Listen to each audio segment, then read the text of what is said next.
Nakakamangha nga naman kung sakaling kayong mag-partner ay magsasabay. Pero ang tanong, nakakasabay ba siya? Suspect, 2 minutes pa lang tapos na. Parang may naamoy ako hindi maganda. Alam niyo po ba na kapag kayo ay nagkasabay ng inyong partner sa pakikipagtalik na ikaw ay mag-climax at siya din ay 1 in a million? What? So yun na nga bihirang-bihira. So, paano nga ba kayo magsasabay? Kaya nga ikaw alam kung magaling ang tsamba mo, malakas eh. Suspect malambot, kailangan nun ng sandata, ipasok na si Honeymoon Herbal Tea. Alam niyo po ba na si Honeymoon Herbal Tea ay natural product na may kasamang Chinese herbs? Kung kayo ay mapapalaban at hindi ready ang inyong junjun, huwag kalimutan ang inyong Honeymoon Herbal Tea. Napakabilis, 15 minutes lang. Before ng inyong activity, ito inyo iinumin at hindi po kayo nito ipapahiya. Lagi pong tandaan, before taking any herbal supplements, lalo-lalo na yung mga nakakapagpatigas, nakakapagpahaba ng inyong ari, mas mainam pa rin pong kumonsulta sa ating mga doktor, sa ating mga urologist before taking it. Lalong-lalo na kung kayo ay mataas ang inyong blood pressure, mataas ang inyong cholesterol, may sakit kayo sa puso, and even diabetes. Mas mainam po ito kasi tandaan na ang prevention is way better than treatment. Share ko lang sa inyo na ang simultaneous orgasm ay hindi po siya common. Pero may paraan naman kung papaano kayo magka-climax together. Oh my God! Wow!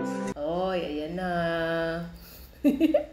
Pero bago ang lahat, alam niyo po ba na ang mga kalalakihan at kababaihan ay may magkaibang average time para po sila ay makareach na tinatawag na orgasm? Kami pong mga kababaihan ay inaabot po ng 14 minutes, between 10 to 20 minutes bago po kami mag-orgasm. Pero sa mga kalalakihan, may idea po ba kayo kung gaano nga ba katagal bago sila nag-orgasm? Comment down below nga kung alam mo.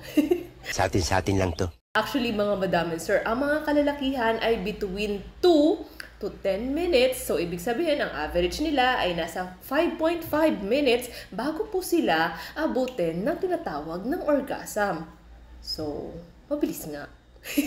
So, papaano mo nga ba malalaman kapag ang isang babae ay fully aroused na? Mga madam and sir, ang kanyang ari o ang kanyang vagina ay nagle-lengthens, humahaba, nagwa-widens, bumubuka. Another thing, mga madam and sir, ang isang babae po ay naglo-lubricate. So, ibig sabihin, naglalabas yan ng madulas. Ibig sabihin, preparation po ito para sa tinatawag na penetration o pagpasok ng ari ng isang lalaki. Ngayon, kapag ang isang babae po ay nakakaranas ng uncomfortable sa pakikipagtalik. So, ibig sabihin po nito, hindi po ito magli-lead sa orgasm.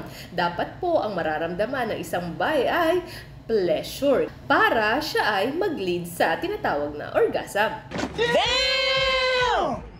So, paano nga ba kayo magsasabay? There are a few things to remember. Number 1, mag-focus po sa foreplay. Actually, ini-skip nga to eh. Bakit? Kasi kadalasan, lagi na lang penetrate ng penetrate. Hindi na iniintindi. But this is very important, mga madam and sir. Bakit?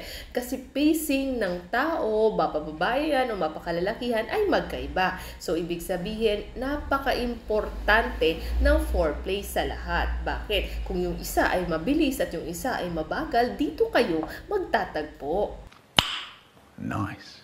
Next, number 2, communication. Actually, mga madam and sir, hindi maganda na pag-usapan ito habang kayo ay nasa preparasyon ng pakikipagtalik o kayo ay nasa inyong bedroom. Mas maganda pa rin ahead of time na sinabi mo na sa kanya na gusto mong makareach na tinatawag na orgasm. Meron din po mga kababaihan, mga madam and sir, na non-verbal. So, kung makakikita mo sa kanilang mga emotions, sa kanilang mga cues, kung sila ba ay malapit na, kung sila ba ay walang nararamdaman, o kailangan pa ng more on foreplay stimulation para po sila ay makareach na tinatawag na orgasm.